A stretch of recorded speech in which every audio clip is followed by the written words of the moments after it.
Hi అందరికి. ఈ video వచ్చేసరికి లాస్ట్ వీడియోలో చెప్పాను కదా! మొలకలు మిక్సీ వేసి దోస వేశానని. అదైతే అంత టేస్టీగా ఏం లేదు. నార్మల్ దోసలు అలవాటైన వాళ్ళైతే అస్సలు తినలేరు.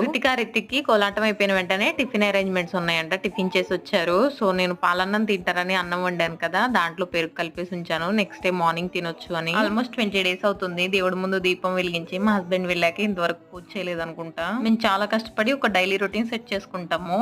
బట్ మా హస్బెండ్ లీవ్ వచ్చినప్పుడు మొత్తం స్పాయిల్ అయిపోతుంది. తను మళ్ళీ లీవ్ తిరిగెళ్ళిన తర్వాత ఆ ట్రామాలోంచి బయటకొచ్చి మేము ఇంకో రొటీన్ సెట్ చేసుకునేసరికి చాలా లేట్ అయితది. మాకు మాత్రమే కాదు ఈ 20 డేస్‌లో మా ఫ్రెండ్స్ ఇద్దరు ముగ్గురికి కాల్ చేశాను. వాళ్ళ ఫీలింగ్ కూడా ఇదేనంట సేమ్. నాకు ఇదంతా కొంచెం ఎక్కువ టైమే పడుతుంది. బట్ ప్రతిసారి అమావాస్య అయిపోయాక క్లీన్ చేస్తాను. ఈసారి ఎందుకో కుదరలేదు. అండ్ క్లీన్ చేసిన తర్వాత చాలా ప్రశాంతంగా అనిపించింది. ఈరోజు ఈవినింగ్ వచ్చేసరికి నేను ఆలు పరాటా చేశాను. పరాటాస్ అయితే చాలా బాగొచ్చినాయి. కానీ ఆలుని ఉడకబెట్టేటప్పుడు గిన్నె పాడైపోయింది. ఈ వీడియోకి ఇంతే. వీడియో నచ్చితే లైక్ చేయండి. బాయ్.